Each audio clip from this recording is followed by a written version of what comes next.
मैं हूँ आरजे तनु। आज एक बार फिर हूँ आप सबके साथ और यूं ही आती रहूंगी ले चलने आप सबको मीठे एहसासों के सफर पे, प्यार भरी कहानियों के साथ ले चलने आपको वापस उन जज्बातों के समंदर में जहां से हम तो आगे बढ़ आए पर वहीं छोड़ आए एक प्यार भरी शाम जिसमें सारी जिंदगी बस यूं ही गुजार देने को जी करता था। मैं सुनाऊंगी आपको वो प्यार के एहसास में डूबी कहानियां जो टटोल देंगी आपका अंतर्मन। तो आइए सुनते हैं इस कड़ी में मेरी आज की कहानी ब्रेसलेट। विदिशा और रोनित स्कूल में साथ पढ़ते थे और एक दूसरे को पसंद भी करते थे, लेकिन स्कूल में हुए एक बेबात के झगड़े के बाद ना तो वो दोनों कभी मिले और ना ही कभी एक दूसरे से कोई बात हुई। उन दोनों ने पढ़ाई भी अलग अलग कॉलेज से की और बिल्कुल ही अलग अलग जिंदगियां जीने लगे।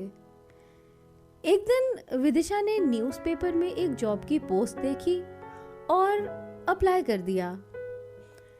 इंटरव्यू के दिन वो सुबह जल्दी उठी और फाइलें लेकर इंटरव्यू के लिए निकल पड़ी। पते पर पहुंचकर जब उसने ऑफिस देखा तो उसे ऑफिस बहुत पसंद आया। वो सोचने लगी काश किसी तरह इस जॉब के लिए उसका सिलेक्शन हो जाए बस। खैर इंटरव्यू भी काफी अच्छा गया। इंटरव्यू पूरा होने के बाद जब वो ऑफिस से बाहर निकली तो उसने चैन की सांस ली और आगे बढ़ गई। उसने देखा सभी लोग अपने अपने काम में व्यस्त थे और वहां पर सारी ही चीजें बिल्कुल परफेक्ट थीं, जैसी उसको पसंद थीं। वो ये सब देखते हुए चल रही थी कि तभी वो किसी से टकरा गई। उसने जब अपने को संभाला और देखा तो नीचे कॉफी का कप गिर गया था और फर्श पर सारी कॉफी फैल गई थी। साथ ही साथ उसके कपड़े भी खराब हो चुके थे। जब उसने सॉरी बोलने के लिए सामने देखा तो वो चौंक पड़ी। रोनित, तुम? उसके मुंह से निकला। उस सामने खड़े इंसान ने जो फर्श पर गिरा कॉफी का कप उठाने जा रहा था, उसने ऊपर देखा तो वो भी surprised. Oh my God, Vidisha! वो आश्चर्य से बोला। विदिशा ने अपनी आंखें झपका के हाँ में जवाब दिया। रोनित ने एक्साइटेड होते हुए पूछा, तुम यहाँ क्या कर रही हो? विदिशा ने हेड ऑफिस की तरफ इशारा करते हुए कहा, इंटरव्यू के लिए आई थी। रोनित ने ऑफिस की तरफ देखा और फिर विदिशा की तरफ देखा और बोला, तुम यहाँ इंटरव्यू के लिए आई थी? विदिशा बोली, हाँ, but why? What's so strange? तुम ऐसे क्यों पूछ रहे हो? रोनित बोला, कुछ नहीं, एक्चुअली आई वर्क हियर ना, तो बस बहुत अच्छी बात है यार, हम एक साथ काम करेंगे होपफुली। रोनित ने बात आगे बढ़ाते हुए कहा, बाय द वे मैं मार्केटिंग डिपार्टमेंट का हेड हूँ। रोनित ने विदिशा से पूछा, तो तुम यहाँ ज्वाइन कर रही हो पक्का? विदिशा बोली, अरे भाई पहले इंटरव्यू का रिजल्ट तो आ जाने दो, मेरे चॉइस की बात तो बाद में आती है। ऐसे तुम्हारा ये ऑफिस है बहुत अपीलिंग। तभी रोनित पुरानी बातों को याद करते हुए बोला, वैसे मैंने कभी सोचा नहीं था कि हम इस तरह फिर कभी मिलेंगे उस झगड़े के बाद। विदिशा जोर से हंस पड़ी। सच यार, मतलब हाइट ऑफ बचपना, बिना बात का झगड़ा। और मुझे पता है क्या लगता था कि काश हम एक बार कहीं तो मिलें और कम से कम ये क्लियर हो कि वो बात कोई बात ही नहीं थी, बस बचपने वाला एटीट्यूड। और देखो हम आमने सामने हैं। वो कहते हैं ना कि अगर किस्मत में मिलना लिखा हो तो किसी भी तरह से मिल ही जाते हैं। तभी रोनित की एक कलीग वहां आई और उसने रोनित को आवाज लगाते हुए कहा, रोनित, तुम्हें बॉस ऑफिस में बुला रहे हैं। विदिशा और रोनित दोनों ने ही उस लड़की की तरफ देखा और फिर रोनित ने जवाब देते हुए कहा, बस 2 मिनट में आया। वो लड़की सिर हिलाकर वहां से चली गई। विदिशा ने उसे बाय बोलते हुए कहा, चलो फिर मैं चलती हूँ और अपने इंटरव्यू के रिजल्ट का इंतजार करती हूँ, तुम अपना काम करो। रोनित ने भी हल्के से मुस्कुराते हुए हाँ कहा और बोला, अगर दोबारा फिर मिलना हुआ तो पुरानी बातें ताजा करेंगे। विदिशा ने अपने बालों की लट को कान के पीछे करते हुए कहा, ठीक है, हाँ। रोनित ने उसे बाय बोला और वहां से चला गया। विदिशा कुछ देर वहीं खड़ी उसे जाता हुआ देखती रही और फिर वहां से आगे बढ़ गई। घर जाने के बाद विदिशा अपने रूम में गई। उसने जाते ही अपनी अलमीरा से वो ब्रेसलेट निकाला जो उसका सबसे पसंदीदा था। ये ब्रेसलेट उसे रोनित ने गिफ्ट किया था। हालांकि इतने सालों तक वो एक दूसरे के बारे में ये भी नहीं जानते थे कि वो कहाँ हैं, क्या कर रहे हैं, फिर भी न जाने क्यों विदिशा ने वो ब्रेसलेट आज तक संभाल के रखा हुआ था। वो ब्रेसलेट को निहारते हुए बोली, देखो, हमारा फिर से सामना हो गया। सोचा था कभी कि इस तरह मिलेंगे, पर शायद किस्मत हमें कभी अलग होने देना ही नहीं चाहती। ये बोलते बोलते उसकी आंखें नम हो गईं। रोनित रात को जब ऑफिस से घर जा रहा था तभी उसे भी कार चलाते वक्त वही सब दिमाग में घूम रहा था। उसे भी विश्वास नहीं हो रहा था कि आज वो विदिशा से मिला था। वो विदिशा जिससे वो कभी प्यार करता था, जो उसके बचपन का प्यार थी, उसका पहला प्यार, और जिसके साथ उसने बेवजह का झगड़ा करके रिश्ता भी तोड़ दिया था। और आज जब उसे इतने सालों बाद देखा तो उसे कुछ अलग ही महसूस हुआ, जैसे कोई पिछली चीज वापस मिल गई हो। यही सब सोचते सोचते गाड़ी चलाते हुए वो घर पहुंच गया। खाना खाने के बाद जब वो अपने रूम में आया तो सीधा बेड पर लेट गया। उसके दिमाग में बहुत सारे सवाल चल रहे थे कि अब क्या होगा अगर वो ऑफिस ज्वाइन करेगी तो, और अगर उसने नहीं ज्वाइन किया तो फिर वो उससे कैसे मिलेगा? क्या फिर से सब कुछ पहले जैसा हो जाएगा, या फिर वो दोनों ऐसे ही अजनबियों की तरह एक्ट करते रहेंगे? बहुत सारे सवाल थे उसके मन में और उसके जवाब खुद उसके पास भी नहीं थे। बस अब उस दिन का इंतजार था जब उस इंटरव्यू का रिजल्ट आए, और वो बेबस सा इंतजार करने को मजबूर था। एक दिन जब वो ऑफिस पहुंचा तो उसे पता चला कि इंटरव्यू का रिजल्ट आ चुका है, और सब काम छोड़कर उसने सबसे पहले सिलेक्टेड कैंडिडेट्स की लिस्ट देखी। उसमें विदिशा का नाम था। रोनित की तो खुशी का ठिकाना नहीं रहा। फिर वो पूरे ऑफिस में उसको इधर उधर देखने लगा, ढूंढने लगा, पर वो निराश हो गया। उसे वो कहीं भी नहीं दिखी। वो वापस अपने केबिन में आ गया। उसे लगा कहीं ऐसा तो नहीं कि उसने ये जॉब ज्वाइन करने का इरादा छोड़ दिया हो। कुछ देर बाद जब उसने अपने केबिन से बाहर झांका तो देखा कि बहुत सारे लोग एक साथ खड़े कुछ बातें कर रहे थे। उसने सोचा कुछ सीरियस बात होगी और इसलिए वो भी बाहर देखने चला गया, और उसने देखा कि वहां विदिशा खड़ी थी और सब लोग उसे वेलकम विश कर रहे थे। रोनित की तो जैसे मन की मुराद पूरी हो गई।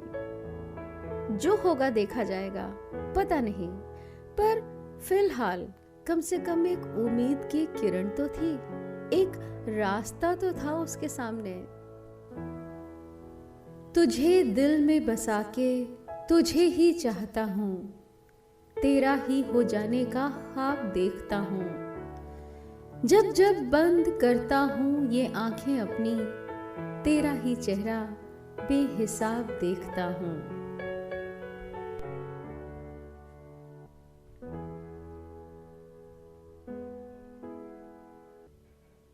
भीड़ से घिरी विदिशा ने बातें करते करते एक बार रोनित की तरफ देखा और फिर हल्का सा मुस्कुरा दी।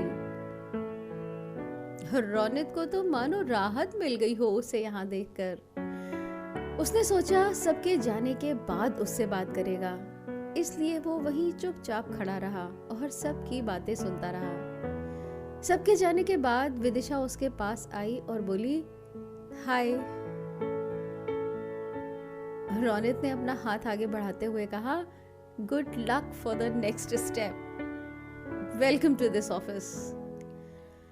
विदिशा ने उसके हाथ की तरफ देखा और फिर उसकी तरफ। कुछ सेकंड ऐसे ही खड़े रहने के बाद उसने उससे हाथ मिला लिया और बोली, thank you for that. Ronit ने वेलकम कहा और फिर बोला, ठीक है, फिर शाम को मिलते हैं। विदिशा ने बिना कुछ बोले ही हाँ में सिर हिला दिया और फिर रोनित उसे बाय बोलकर वापस अपने काम पर चला गया। पहले दिन ऑफिस में एडजस्ट होने में विदिशा को देर लगी क्योंकि यह सब उसके लिए बिल्कुल ही नया था, पर उसका कॉन्फिडेंस अच्छा था। इसकी वजह से उसने सब कुछ हैंडल कर लिया। शाम को जब ऑफिस बंद होने का टाइम हुआ तो उसे बाहर जाते वक्त रोनित मिल गया। वो हड़बड़ी में उसके पास आया और बोला, हाय, तुम फ्री हो क्या? विदिशा ने उसकी तरफ देखते हुए कहा, हाँ फ्री हूं, पर क्या बात है? रोनित ने बड़ी ही सहजता से पूछा, can we together go out for dinner? Vidisha उसकी बात सुनकर हंस पड़ी और बोली, इतनी सी बात के लिए तुम इतना नर्वस हो रहे थे? रोनित ने अपनी नर्वसनेस को छुपाकर झेपते हुए कहा, नहीं नहीं, तो क्या मैं सच में नर्वस दिख रहा हूँ? विदिशा ने हंसते हुए हाँ में सिर हिला दिया और आगे चलते हुए बोली, चलो अब मुझे भूख लगी है। रोनित ने रेस्टोरेंट में पहुंचकर पूछा, क्या खाना पसंद करोगी तुम? विदिशा ने उसकी तरफ देखा और मुस्कुराते हुए बोली, जो तुमको पसंद हो मंगा लो, आज मैं तुम्हारी पसंद का डिनर करूंगी। रोनित ने वेटर को बुलाया और ऑर्डर लिखवा दिया। विदिशा नजरें नीची करके मुस्कुराने लगी क्योंकि रोनित ने सारी चीजें उसकी पसंद की ऑर्डर की थी। उसे अब भी विदिशा की एक एक पसंद नापसंद सब कुछ याद थी। उन दोनों ने ढेर सारी बातें करते हुए डिनर का मजा लिया। आज कई दिनों बाद वही पुरानी यादें ताजा हो गई थी। खाना खाने के बाद रोनित ने विदिशा को लिफ्ट ऑफर की और विदिशा ने हाँ कर दी। कुछ देर खामोश चलने के बाद रोनित ने काफी हिम्मत जुटाकर पूछा, एक बात पूछूं? विदिशा ने बिना उसकी तरफ देखे बोला, रोनित ने ड्राइव करते हुए कहा, तुम सिंगल हो या फिर? विदिशा ने बिना उसकी तरफ देखे ही जवाब दिया, आई एम कमिटेड। जैसे ही रोनित ने ये सुना तो वो निराश हो गया और धीमे से बोला, ओह। विदिशा ने जब रोनित की तरफ देखा तो वो जोर से हंस पड़ी। रोनित को कुछ समझ नहीं आया, इसलिए उसने पूछा, क्या हुआ? विदिशा ने बड़ी मुश्किल से अपनी हंसी रोकते हुए कहा, मैं सिर्फ मजाक कर रही थी, तुम्हारा रिएक्शन देखने के लिए। इस वक्त अपना चेहरा शीशे में देखना चाहिए तुम्हें। और इसके बाद वो दोनों देर तक हंसते रहे। अब वो दोनों अक्सर ऑफिस के बाद मिला करते, साथ में खाना खाते, कभी मूवी प्लान करते, कभी कहीं आसपास मंदिर या पार्क में चले जाते। अब उन दोनों के बीच चीज़ें नॉर्मल हो गई थीं और वो दोनों एक दूसरे के फिर से बेस्ट फ्रेंड्स बन गए थे। ऐसे ही एक सुबह वो लोग मंदिर गए थे और साथ में प्रेयर करने के बाद जब वो मंदिर से बाहर निकले तो रौनक ने विदिशा को रोकते हुए कहा, सुनो, मुझे तुमसे कुछ बात करनी है। विदिशा रुक गई और सवालिया नजरों से रौनक की तरफ देखने लगी। हाँ बोलो, क्या बात है? रौनक ने अपनी हिम्मत जुटाई और बोला, देखो विदिशा, मुझे पता है कि हमारा पास्ट अच्छा नहीं था और मुझसे भूल हो गई थी जब मैंने तुम्हारे साथ झगड़ा किया था और मुझे बहुत अफसोस भी है उसका। अब मैं चाहता हूं कि वो सब कुछ भूलकर हमें आगे बढ़ना चाहिए। विदिशा ने अपनी भौहें चढ़ाते हुए पूछा, मतलब क्या? रौनक ने उसके सवाल पर एक लंबी आह भरी और बोला, क्या हम एक नई शुरुआत नहीं कर सकते? विदिशा उसकी बात सुनकर मुस्कुराते हुए बैग से कुछ निकालने लगी। रौनक ने झुंझलाते हुए कहा, कुछ बोलोगी विदिशा? विदिशा ने वो ब्रेसलेट निकाला जो उसे रौनक ने दिया था और उसके सामने रख दिया। रौनक ने उस ब्रेसलेट की तरफ देखा और उसे याद आया कि ये तो वही ब्रेसलेट है जो उसने विदिशा को दिया था। वो उस ब्रेसलेट को देखकर खुश हो गया और अब उनके बीच कुछ भी कहने सुनने की जरूरत ही नहीं थी।